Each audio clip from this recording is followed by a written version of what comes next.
അസ്സലാമു അലൈക്കും വറഹ്മത്തുള്ളാഹി. വഅലൈക്കും അസ്സലാം വറഹ്മത്തുള്ളാഹി വബറകാതുഹു. സാർ, സംശയം ഇപ്പോൾ നമ്മൾ പുതിയ കുട്ടികൾ ജനിക്കുന്ന സമയത്ത് നമ്മൾ ശുക്കൂറിൻ്റെ ശുചൂദ് ചെയ്യണ സുന്നത്താണ്, കൂലിയുള്ള കാര്യമാണ് എന്ന് പറയപ്പെടുന്നുണ്ടല്ലോ. അപ്പോൾ അതിൻ്റെ കൂട്ടത്തിൽ പറയപ്പെടുന്ന ഒരു സംഭവമായിട്ട് കണ്ടത്, ഈ കുട്ടി ജീവനോടെ അല്ല പുറത്തു വന്നത് എന്നുണ്ടെങ്കിൽ, മരണപ്പെട്ടിട്ടാണ്, ജനിക്കുമ്പോൾ തന്നെ മരിച്ചിട്ടാണെന്നുണ്ടെങ്കിൽ അപ്പോഴും ഈ ശുക്കൂറിൻ്റെ ശുചൂദ് ചെയ്യുന്ന കൂലിയുള്ള കാര്യമാണ് എന്ന് പറയുന്നത്. അത് എന്തുകൊണ്ടാണ് അങ്ങനെ? അതിന് കൂലി ഉണ്ടോ? അങ്ങനെ മരണപ്പെട്ടിട്ട് ഇതായി കഴിഞ്ഞാലും?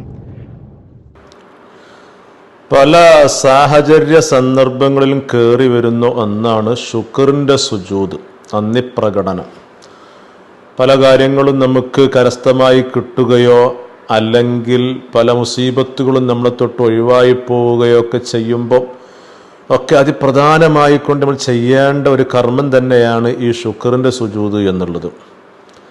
അതിമഹത്തായ ഒരു കാര്യം തന്നെയാണത്. എന്നാൽ നമ്മളൊക്കെ പലപ്പോഴും ലാഘവത്തോടുകൂടെ അതുപോലെ തന്നെ അശ്രദ്ധവാന്മാരായിക്കൊണ്ട് തള്ളിവിടുന്നൊരു കാര്യം കൂടിയായിട്ടാണ് മനസ്സിലായി വരുന്നതും.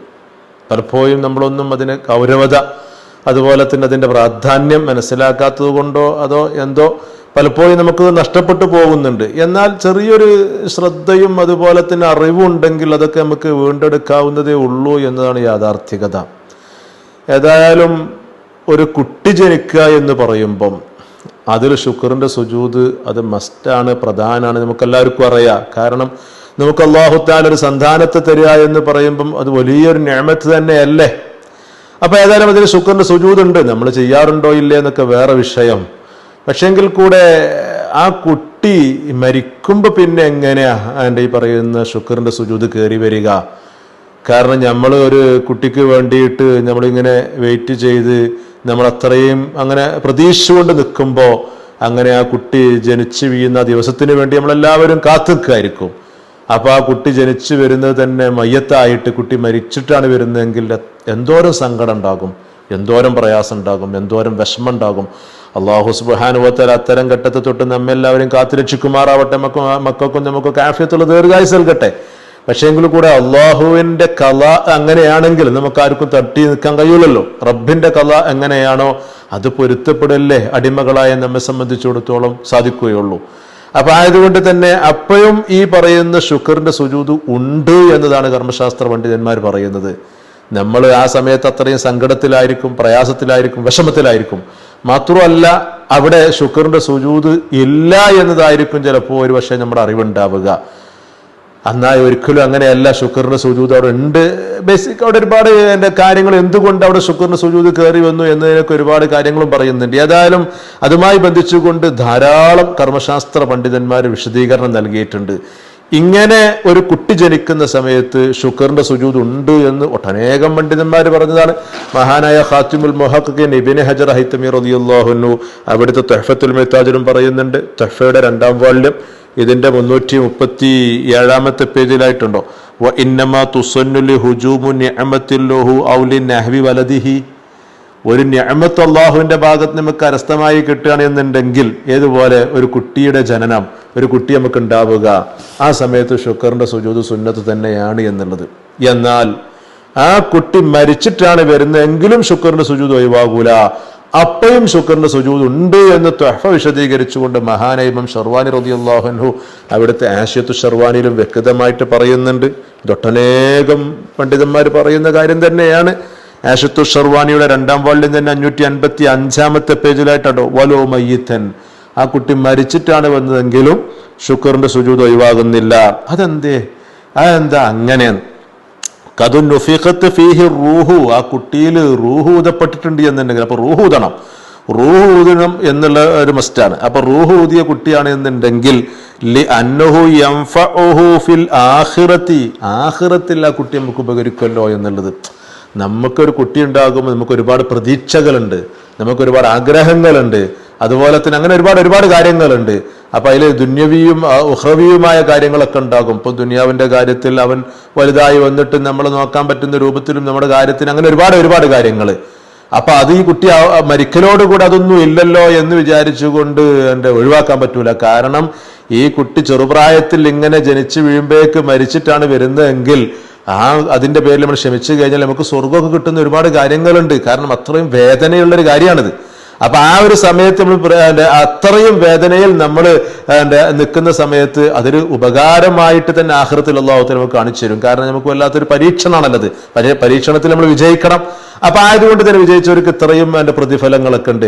അപ്പൊ അതോടൊപ്പം തന്നെ എന്നിട്ട് ഒരു കുട്ടി നമുക്ക് അത്രയൊക്കെ നമ്മൾ ഇങ്ങനെ കാത്തു നോറ്റ് നിന്നിട്ട് ജനിച്ച കുട്ടി മരിച്ചിട്ടാണ് വന്നിട്ട് എന്നിട്ട് പോലും റബ്ബിനെ നമ്മൾ മറന്നില്ല. നമ്മൾ അല്ലാഹുവിനക്ക് സുജൂദ് ചെയ്തു, ശുക്റിന്റെ സുജൂദ് ചെയ്തു എന്ന് പറയുമ്പം അത് എന്തോരം മഹത്തരാണ്, എന്തോരം അതിന്റെ പ്രതിഫലം അർഹിക്കുന്ന ഒരു കാര്യമാണ്. കാരണം എന്താ, അത്രയും പ്രയാസത്തിന്റെ ഘട്ടത്തിൽ നമ്മൾ അല്ലാഹുവിനെ മറന്നില്ല. കാരണം എന്താ, അല്ലാഹു എന്തെങ്കിലും അതിൽ കണ്ടിട്ടുണ്ടാകും. അപ്പൊ ഈ ഒരു സമയത്ത് അല്ലാഹുവിന്റെ തീരുമാനമുള്ളത്, നമ്മളൊന്നും എടുത്ത തീരുമാനങ്ങളല്ലല്ലോ, റബ്ബ് എന്താണോ കൽപ്പിച്ചത് അതെന്താണല്ലോ വരിക. അപ്പൊ ആയതുകൊണ്ട് തന്നെ അല്ലാഹുവിന്റെ ഖളാഇൽ നമ്മൾ പൊരുത്തപ്പെട്ടു, റബ്ബിന്റെ ആ ഖളാഇൽ നമ്മൾ പൊരുത്തപ്പെട്ടുകൊണ്ട് ശുക്റിന് സുജൂദ് ചെയ്യുകയാണെന്നുണ്ടെങ്കിൽ അത് എന്തായാലും ആ കുട്ടി നമ്മൾ ആഖിറത്തിൽ ഉപകരിക്കും.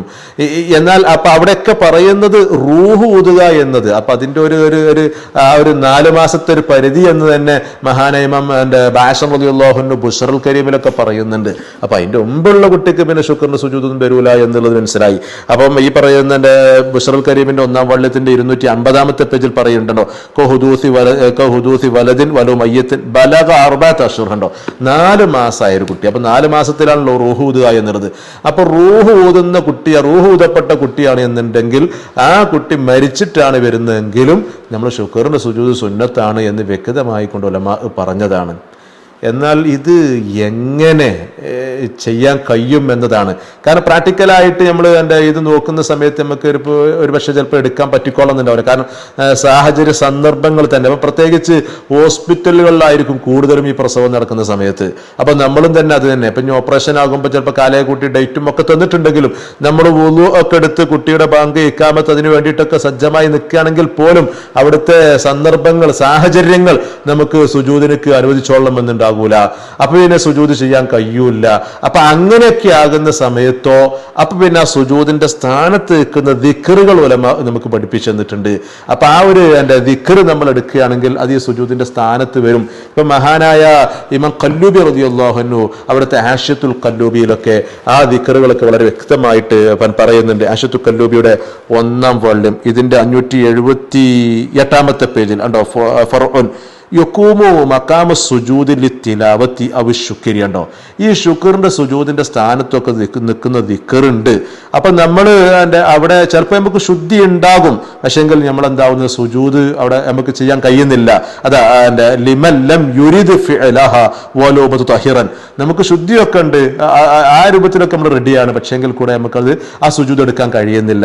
അങ്ങനത്തെ ഒരു സാഹചര്യത്തിലൊക്കെ സുബ്ഹാനല്ലാഹി വൽഹംദുലില്ലാഹി വലാ ഇലാഹ ഇല്ലല്ലാഹു വല്ലാഹു അക്ബർ വലാ ഹൗല വലാ ഖുവത ഇല്ലാ ബില്ലാഹിൽ അലിയിൽ അദീം എന്നും കൂടി കൂട്ടിക്കൊടുത്താൽ നല്ലതാണ് എന്നുള്ളത് ചില പണ്ഡിതന്മാർ പറഞ്ഞിട്ടുണ്ട് എന്ന് മഹാനായ ഇമാം റംലി റളിയല്ലാഹു അൻഹു നിഹായയിലും പറയുന്നുണ്ട്. നിഹായയുടെ 1-ാം വാള്യം ഇതിന്റെ 435-ാമത്തെ പേജിലാണ്. സാദ ഇബ്നു റിഫ്അ വഗൈറുഹു, ഇബ്നു റിഫ്അയും അതുപോലെ തന്നെ അല്ലാത്തവരൊക്കെ ജാസ്തിയാക്കി പറഞ്ഞിട്ടുണ്ട് വലാ ഹൗല വലാ ഖുവത ഇല്ലാ ബില്ലാഹിൽ അലിയിൽ അദീം. അപ്പം സുബ്ഹാനല്ലാഹി വൽഹംദുലില്ലാഹി വലാ ഇലാഹ ഇല്ലല്ലാഹു വല്ലാഹു അക്ബർ വലാ ഹൗല വലാ ഖുവത ഇല്ലാ ബില്ലാഹിൽ അലിയിൽ അദീം എന്ന് പറയുന്ന മഹത്തായ ദിക്ർ 4 പ്രാവശ്യം, ഒന്നല്ല 4 പ്രാവശ്യം നമ്മൾ ചൊല്ലുകയാണ് എന്നുണ്ടെങ്കിൽ ഈ സുജൂദിന്റെ സ്ഥാനത്ത് നിൽക്കും എന്നൊട്ടനേകം പണ്ഡിതന്മാർ പറഞ്ഞിട്ടുണ്ട്. മാത്രമല്ല ഇത്തരം ഘട്ടത്തിൽ ശുക്റിന്റെ സുജൂദിനക്ക് പകരം ഇങ്ങനെയെങ്കിലും ചെയ്യൽ അനിവാര്യമാണ് എന്ന് നിഹായ വിശദീകരിച്ചുകൊണ്ട് മഹാനായ ഇമാം ശബറ മല്ലസി റഹിമഹുല്ല ആശത്തുൻ നിഹായിലും പറയുമ്പോൾ പിന്നെ എല്ലായല്ലോ. ആശത്തുൻ നിഹായയുടെ 2-ാം വാള്യം ഇതിന്റെ 118-ാമത്തെ പേജിൽ ഉണ്ടോ, വയംബഗി അൻ യുഖാല മിസ്ലു ദാലിക ഫീ സജ്ദത്തി ശുക്രി, ശുക്റിന്റെ സുജൂദിൽ ഇതുപോലെ തന്നെ പറയൽ അനിവാര്യമാണ് എന്നുള്ളത്. അപ്പൊ ആകത്തൊക്കെ പറയുകയാണെന്നുണ്ടെങ്കിൽ നമുക്കൊരു കുട്ടി ജനിക്കുക എന്ന് പറയുമ്പോൾ നമ്മൾ അത്രയും പ്രതീക്ഷയിലായിരിക്കും, നമ്മൾ അത്രയും ആഗ്രഹത്തിലായിരിക്കും. അങ്ങനെ ആ സമയത്ത് ആ കുട്ടി കുട്ടി ജനിച്ചു വരുമ്പം അത് മയ്യത്തായിട്ട് മരിച്ചു വരുമ്പം നമ്മൾ എന്തോരം സങ്കടത്തിലായിരിക്കും, പ്രയാസത്തിലായിരിക്കും. ഇതെല്ലാം കണക്കാക്കുന്ന അള്ളാഹുവിൻ്റെ തീരുമാനങ്ങളാണ്, അള്ളാഹുവിൻ്റെ കല ആണ്. അപ്പോൾ അള്ളാഹുവിൻ്റെ ആ കലയിൽ പൊരുത്തപ്പെട്ടുകൊണ്ട് തൃപ്തിപ്പെട്ടുകൊണ്ട് നമ്മൾ എന്ത് ചെയ്യുക, ആ സമയത്തും ശുക്റിൻ്റെ സുജൂദ്, അള്ളാഹുവിനേക്കുള്ള ശുക്ർ, അത് നമ്മൾ ഒരിക്കലും മറന്നു പോകരുത്. അതെന്തിനു വേണ്ടിയിട്ട്? ഈ കുട്ടി ഇനി എന്തായാലും നമുക്ക് ദുനിയാവിൽ കിട്ടിയില്ല, ഇനി എന്തായാലും തിരിച്ചു വരൂല്ല. അപ്പൊ ആയതുകൊണ്ട് തന്നെ അത് ആഖിറത്തിലെങ്കിലും എനിക്ക് ഉപകരിക്കണം, അതിൽ നമുക്ക് ക്ഷമിക്കണം.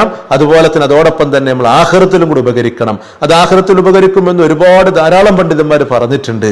എന്നാൽ അവിടെ റബ്ബിനെ മറക്കാതെ നമ്മളൊരു ശുക്റിന്റെ സുജൂദും കൂടെ അങ്ങോട്ട് ചെയ്തു കൊടുത്താൽ, സുജൂദിന് സാധിക്കാതെ വന്നാൽ അതിന് പകരമുള്ള ദിക്റെങ്കിലും എന്നെ കൊണ്ട് സാധിക്കുന്ന ഇതേ കയ്യുള്ളൂ പടച്ചോനെ, അള്ളാഹു ഒക്കെ കാണുന്നുണ്ടല്ലോ, ആ പറയുന്ന ദിക്റും കൂടെ അങ്ങ് ചൊല്ലിക്കൊടുത്തു കഴിഞ്ഞാൽ എന്തായാലും ആ കുട്ടി ആഖിറത്തിൽ നമ്മുടെ കൈ പിടിച്ചുകൊണ്ട് സ്വർഗത്തിലേക്ക് കൊണ്ടുപോകാൻ വരും.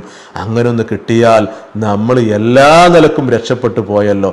ഏതായാലും ഒരു കുട്ടി ജനിക്കുക എന്നൊക്കെ പറയുമ്പോൾ വല്ലാത്തൊരു പ്രയാസമാണ്, വിഷമാണ്, സങ്കടമാണ്. അള്ളാഹു സുബ്ഹാനഹു വ തആല അത്തരം ഘട്ടങ്ങളെ തൊട്ടൊക്കെ നമ്മളെയും നമ്മുടെ ബന്ധപ്പെട്ടവരെയും ദുആ കൊണ്ട് വസിയത്ത് ചെയ്ത എല്ലാവരെയും അള്ളാഹു തആല കാത്തുരക്ഷിക്കുമാറാവട്ടെ. എങ്ങാനും റബ്ബിന്റെ ഖളാഇൽ അങ്ങനെയാണ് തീരുമാനം വന്നതെങ്കിൽ അതിൽ ക്ഷമിക്കാനും പൊരുത്തപ്പെടാനും അള്ളാഹു നമുക്ക് തൗഫീഖ് എന്നുകൊണ്ട് അള്ളാഹുവിനെ മറക്കാതെ ആ സമയത്തും സുജൂദ് ചെയ്തുകൊണ്ട് അതിൻ്റെ എല്ലാ ആനുകൂല്യങ്ങളും എല്ലാ അനുഗ്രഹങ്ങളും വാരിയെടുക്കാൻ അള്ളാഹു നമുക്കും നമ്മുടെ ബന്ധപ്പെട്ടവർക്കും തൗഫീഖ് നിന്ന് അനുഗ്രഹിക്കുമാറാവട്ടെ. ഇതാണ് ചെറിയ കാര്യമാണെങ്കിലും ചിലതൊക്കെ നമ്മൾ ശ്രദ്ധിക്കുകയാണെന്നുണ്ടെങ്കിൽ, ചെറിയൊരു അറിവുണ്ടെങ്കിൽ നിഷ്പ്രയാസം എടുക്കാവുന്നേ ഉള്ളൂ എന്നുള്ളത് ഉലമാ പറയാൻ കാരണം കേട്ടോ.